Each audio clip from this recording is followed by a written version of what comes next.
Hallo, willkommen zu Lonestar. Wir spielen Agatha Christie, Hercule Poirot für First Cases. Wir können uns also endlich mit den Gästen unterhalten. Und dann fangen wir doch damit gleich mal an. Oder wir schauen uns zuerst mal im Raum um. Machen wir das vielleicht mal zuerst. The chance to play is very tempting, but I shall save myself the embarrassment. Das hat er bei dem anderen Flügel auch schon gesagt. Und es ist erstaunlich, wie viel sie davon in dem Haus haben. Newspaper. Oh. News of the continued factory strikes. Workers demanding a fair treatment. By Jacqueline Conrad.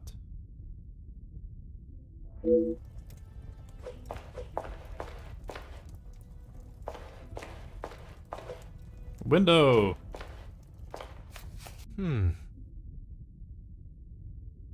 Ja, ich glaube, das ist der gleiche Kommentar, den er immer hat. Da ist Cassandra. Da kann ich noch ein bisschen warten, um mit der zu reden. Da ist Zack. A bottle. Quite a substantial sized bottle of alcohol. Already half drunk. Why is a half-empty bottle sitting on the bar with no glasses beside it? Aber hier sind doch Gläser, allerdings nicht für einen Wein.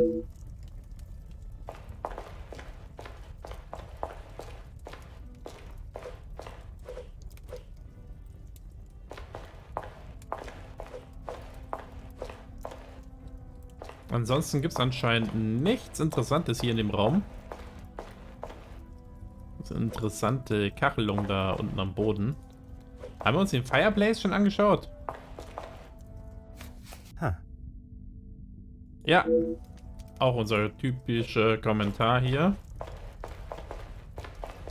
Naja, komm, was soll's. Dann.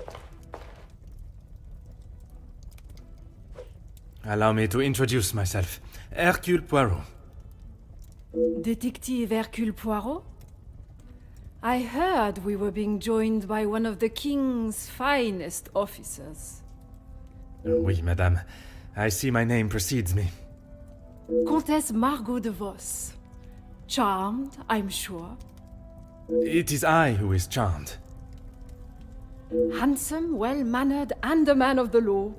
I did not expect such a fine caliber of gentleman at this party. Zelle. Comtesse, your compliments are enough to make a young detective blush. Ah. Besides flattery, what is it you do?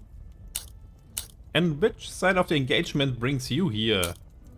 It was quite a shock to see the Major lying in the hall like that. What are your thoughts on Monsieur Demir? Och, wo fangen wir denn an? Ich glaube hiermit. I have been a close friend to the Bosch family for, well, heaven knows how long. You must have known the late Viscount then. Indeed, we had been friends since our school days. His passing was very hard on both Cassandra and young Angeline. I became a sort of protector of them both after his death. A guardian angel, if you will.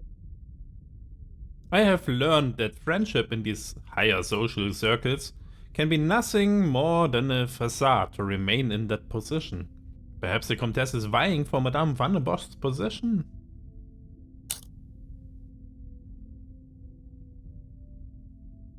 You will find Felix at the center of any trouble, especially when it concerns the ladies of the house. I understand he has made himself quite at home here. What an understatement. He thinks his friendship with Cassandra entitles him to anything and everything in the house, including certain opinions of how young Angeline lives her life. He does not approve of Monsieur Demir? You'd have to ask him. Or rather, speak with Gideon's brother. He will have something to say about Felix, I am sure. The Comtesse is well versed in drawing one in with... Oh, moment. The Comtesse is well versed in drawing one in with delicious bait, and then leaving them biting on the line. Another conversation with Monsieur Zachariah is in order. A strapping young man. Angeline has found herself a good one. They certainly make a handsome couple. Speaking with them both, it is plain to see, even to one that is unexperienced in such emotions, that there is a great deal of love between them. When they are together, it is obvious for all to see, even at such a young age. But who are we to judge what the heart wants? Ja, sollen wir das noch fragen? Das klingt so ein bisschen abschätzig. I fill my time mostly with charity work. The number of those less fortunate only continues to grow. Ja, ist kein Wunder, wenn die anderen immer reicher werden, wenn alle anderen ärmer, oder? How very admirable. One must remain humble. It has been a pleasure conversing. I look forward to our next tête-à-tête. Tête-à-tête, okay.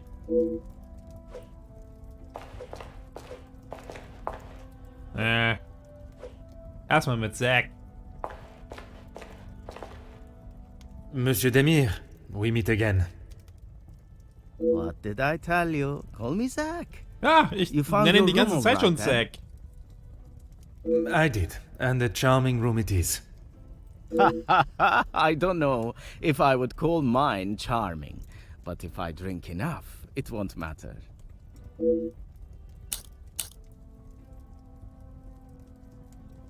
Ja, fangen wir doch erstmal mit einer Entschuldigung an, oder? I must apologize for my rudeness before. I did not ask how you know the family. That's okay. At least you actually care. Not like most of the others here. I'm the groom-to-be's older, more handsome brother. Ah, oui. I see the resemblance now. How wonderful that you can celebrate this occasion together. I'll stop you there. The only wonderful thing about this celebration is the free food and drink. Aha, das gefällt ihm wohl also nicht. You are not pleased for your brother. Angeline seems nice enough, but marriage is not for me. What is there to gain from tying yourself to someone for the rest of your life?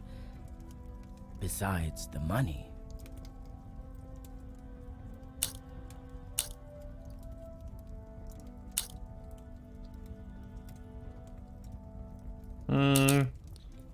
What is it you do for work? It seems everyone here is at some great financial standing. Recently, not a great deal. Well, except for enjoying myself. I was once a field medic in the military. But those days are over. A noble occupation. Did you not want to make it your career? It wasn't my decision to make. I certainly don't miss the battlefield, that's for sure.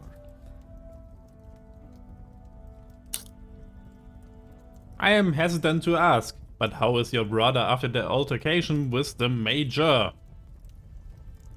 I'm sure he's fine. You don't need to worry about him. Always the knight in shining armor, riding in to save the day. Saving the day from who, exactly? Well, if Gedeon is the knight in the fairy tale, Felix is the dragon. Felix the Major! Ha! Always there, thinking he is better. Just because he was a major. We all know how he got there. In his mind, that puts him at the top of the chain.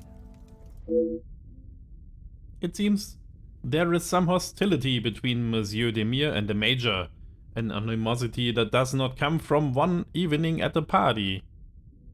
I get a feeling you do not have much fondness for the Major. Wir übrigens auch nicht. The major pain in the ass.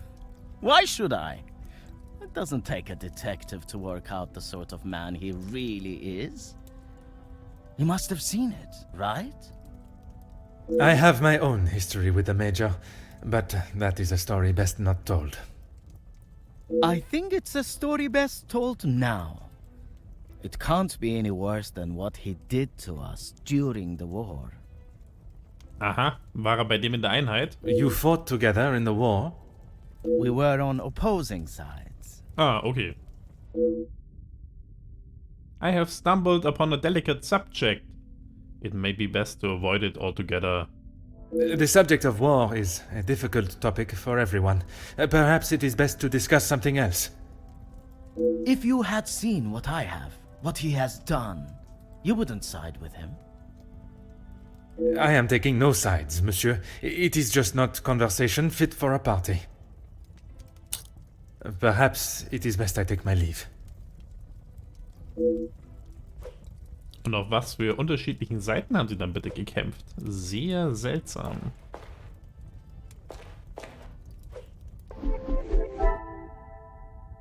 Talk to Cassandra.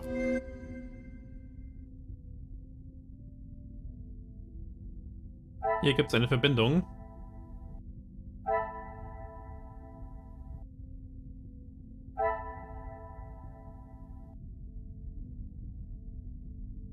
Zack believes the major disdain for him and his brother could be because of a class divide.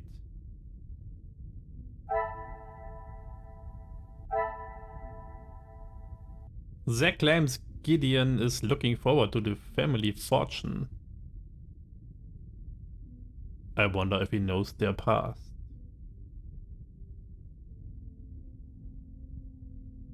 The major doesn't like Gideon. Brothers have a history with the major.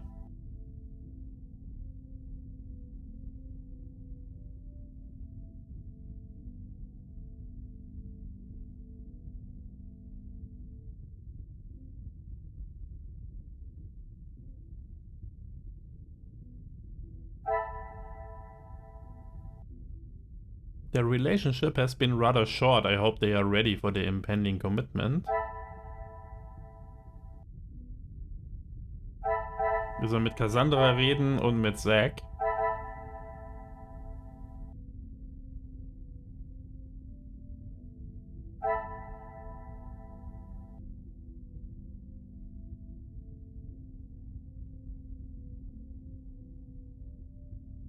Ob zweimal Gideon zusammengehört hier.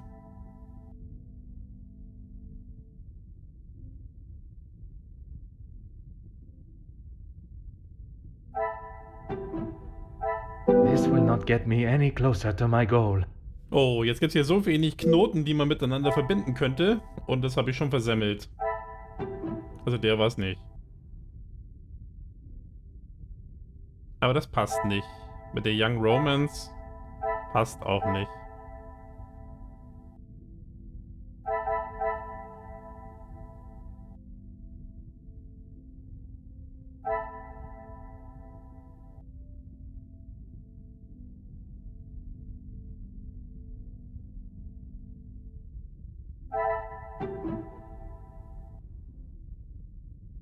Passt das zusammen? Some would say a lucky guess. I would say a moment of genius. I wouldn't say it to his face, but I don't think it's the Major's place to cast judgment on Gideon.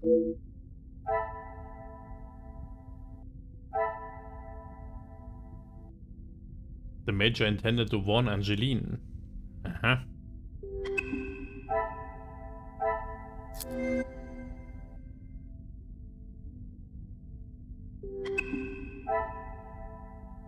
Inspect the salon, inspect the library.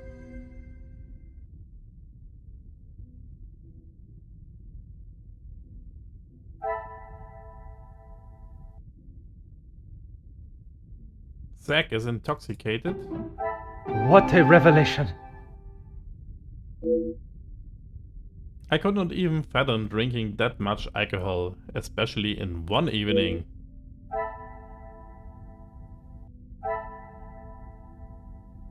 Zack enjoys a drink. Talk to Zack to advance the investigation.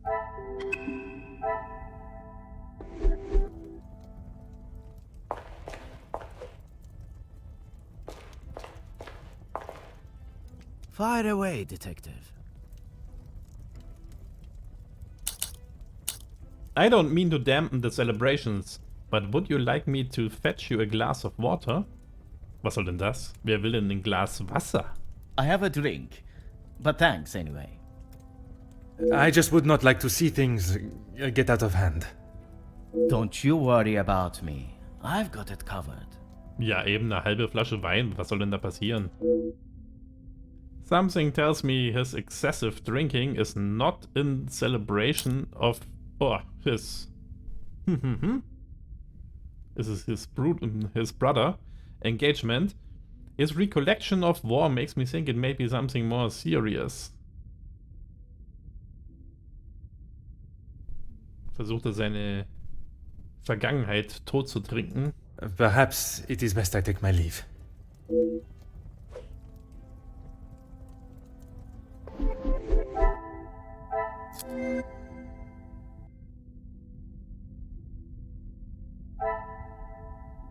Zack is repressing something. I believe he is compensating for something with his consumption of alcohol.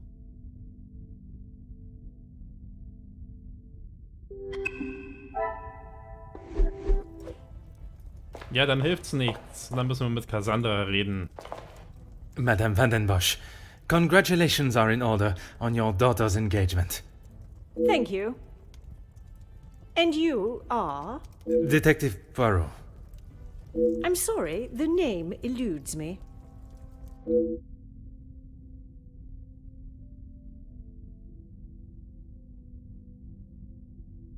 That day at the Van den Bosch house has stayed with me.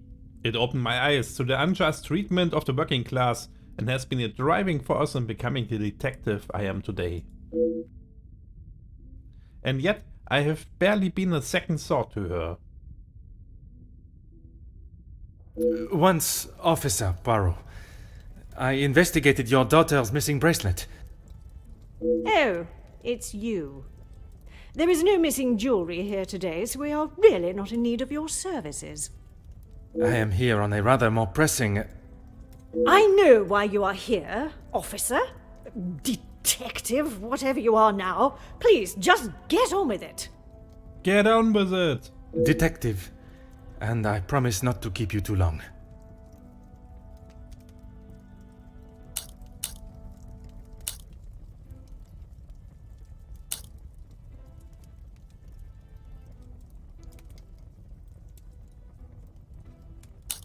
I understand that the Major is not fond of Angeline's husband-to-be. You can make whatever assumptions you wish. Based on several accounts, it seems as though the Major has a certain level of disdain for him and his brother. Felix is merely protecting both my daughter and the Van den Bosch name. Protecting them from what exactly?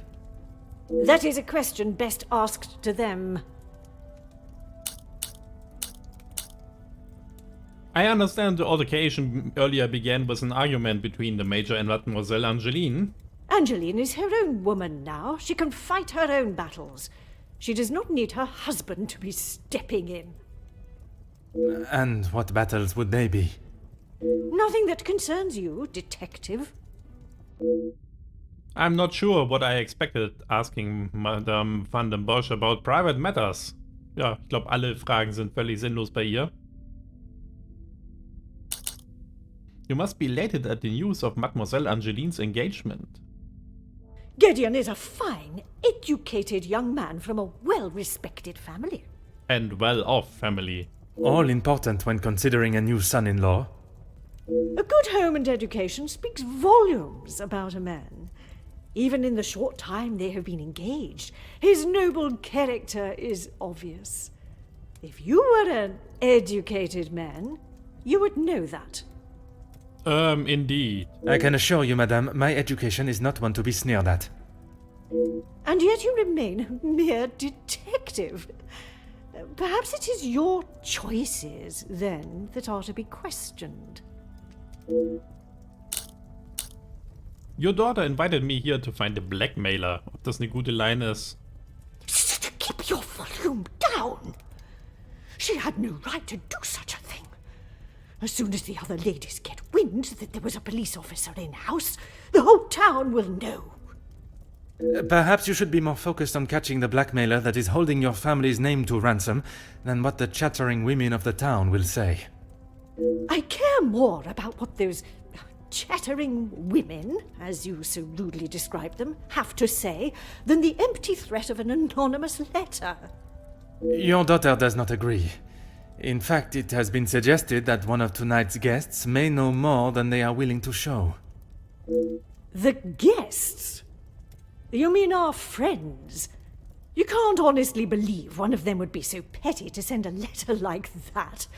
Oh, officer, you have not changed. Noch viel schlimmer, sie hat sich nicht geändert.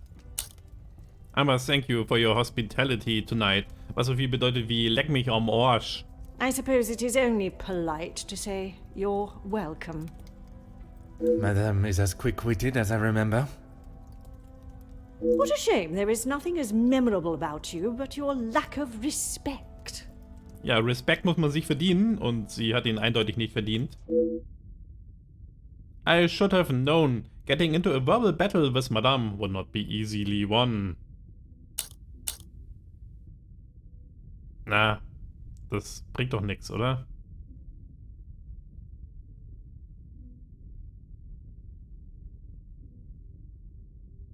Ach komm, What was do you soll's. mean, protecting?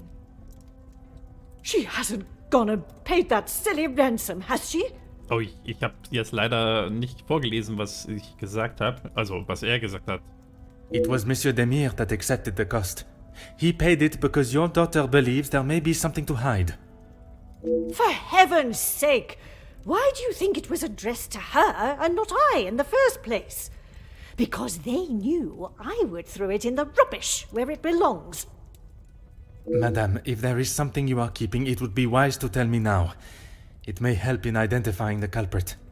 And it would be wise for you to stay out of my family's business. If I require your help, I shall ask for it. But don't hold your breath. Merci. An enchanting conversation, as always. Ah, ja, das kenne ich, solche Gespräche. So. Können wir darüber gehen?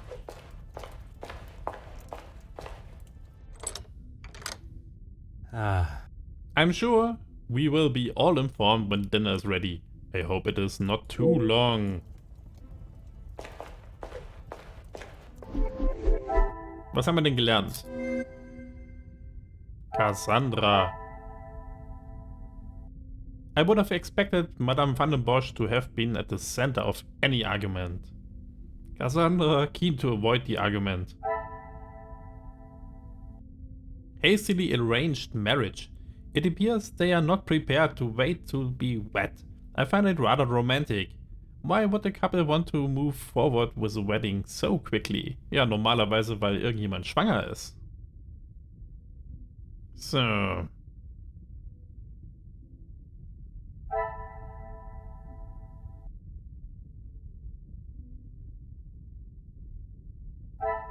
Soll eine neue Verbindung geben? Dann kann es entweder nur der Punkt sein.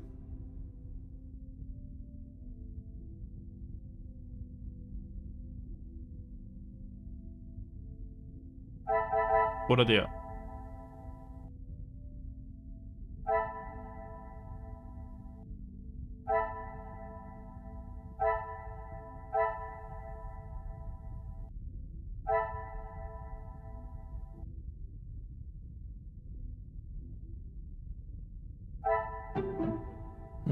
Bin mir nicht ganz sicher.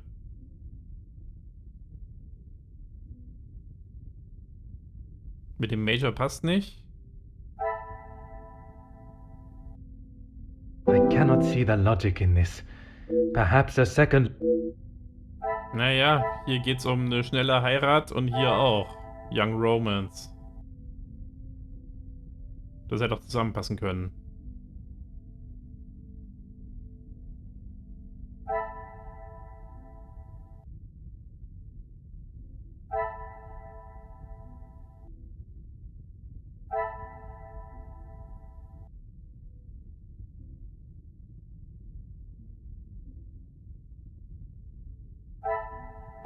Gehört das zusammen? I must take a different approach Nee. if I am...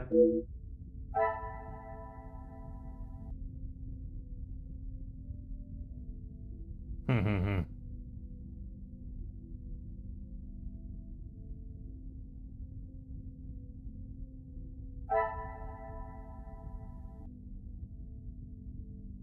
Tja, hier sind wieder so wenig Punkte. Und es muss ja jetzt ein neuer Punkt sein, der dazugekommen ist.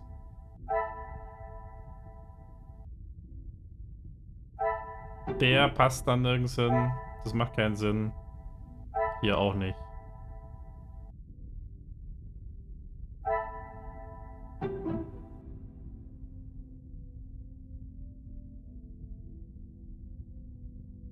Den haben wir schon versucht.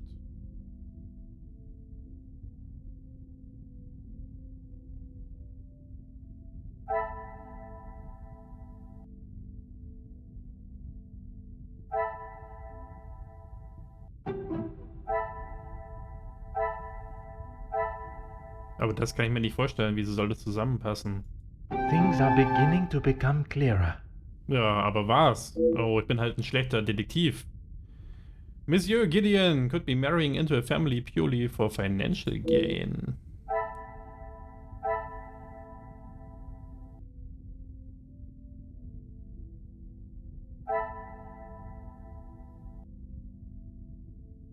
Hm.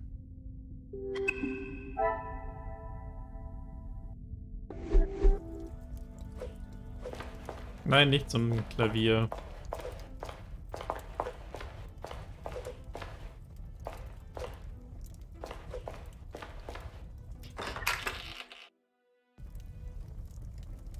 Ich glaube, das andere war im ersten Stock.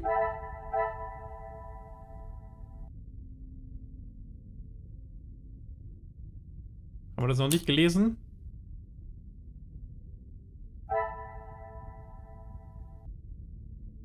I know of his rank in the military, but very little about his life in it. Maybe I'll discover more.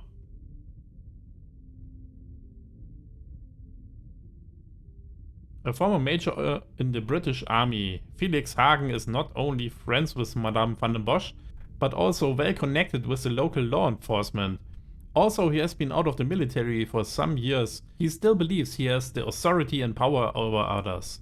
I would not want to speak out of line about a former officer, but he strikes me as arrogant and pompous, which I believe he considers positive and fitting traits to have. Margot, a proud, strong, opinionated, and flirtatious socialite, Comtesse de Vos, is a woman that knows what she wants and will not hold back in announcing it. Running a women's shelter is admirable work. The world would benefit from more people in her position of wealth to do the same.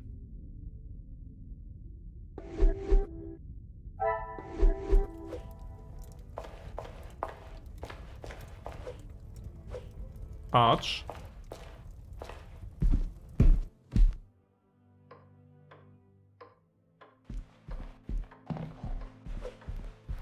Da dürfen wir nicht rein.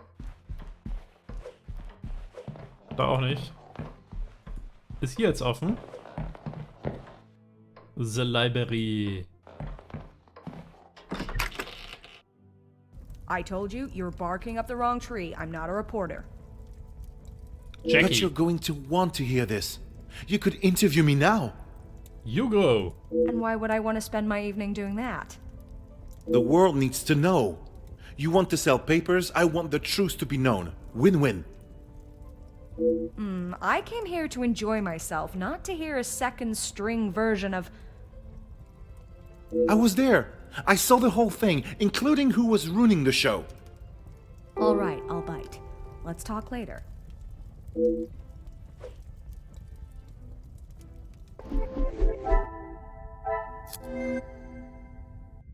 Jackie. Jackie Conrad. Hugo and Jackie had a heated discussion. The conversation between Hugo and Jackie has certainly piqued my interest.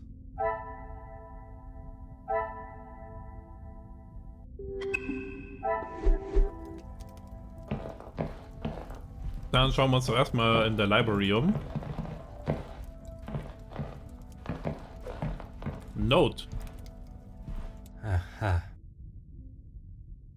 Looks like the happy couple are planning their honeymoon, but are undecided on their destination.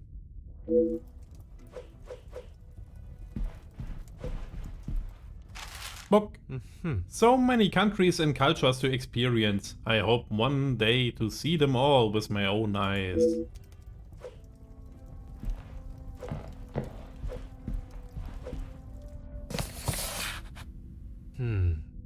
There are enough mysteries in this house without being distracted by a fictional one.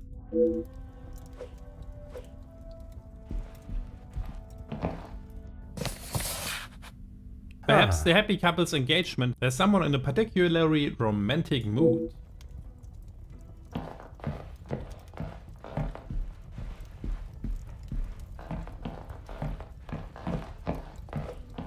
Collection of books.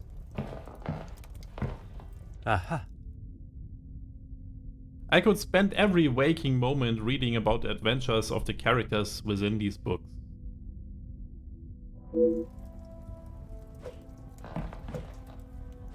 Fireplace.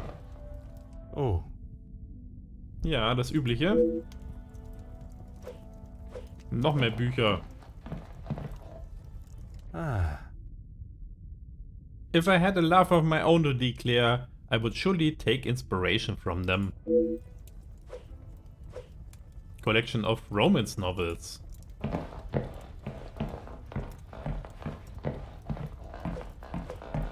Collection of books.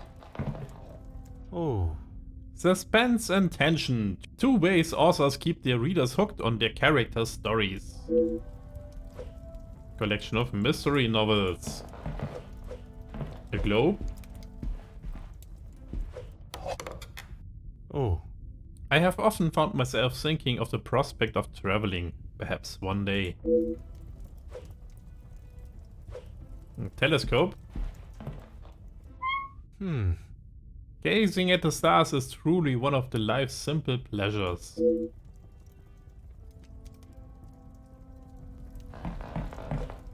Window. Ha. Das Übliche. Noch ein Buch.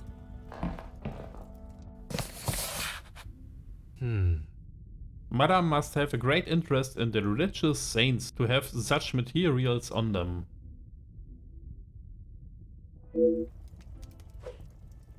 Compendium of Saints, das brauche ich sicher nochmal.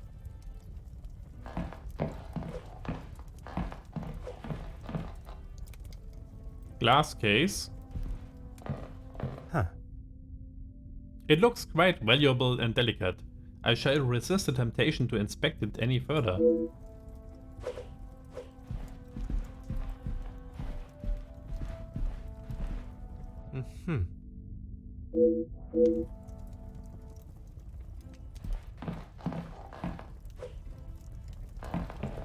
Ich glaube, jetzt haben wir alles angesehen. Mystery Novels. Ist hier vielleicht noch mal ein Buch? It must be from the library. I wonder if this story would match the excitement of this weekend. Ja, wir sind in der Library. Wo soll es sonst hier sein? Thriller Novel. Ernesto. Jackie. Hugo. Ja, da können wir also mit einigen reden. Machen wir aber nicht mehr heute. Machen wir an dieser Stelle lieber erstmal ein kleines Päuschen. Und ich hoffe, es hat euch gefallen. Und wir sehen uns das nächste Mal.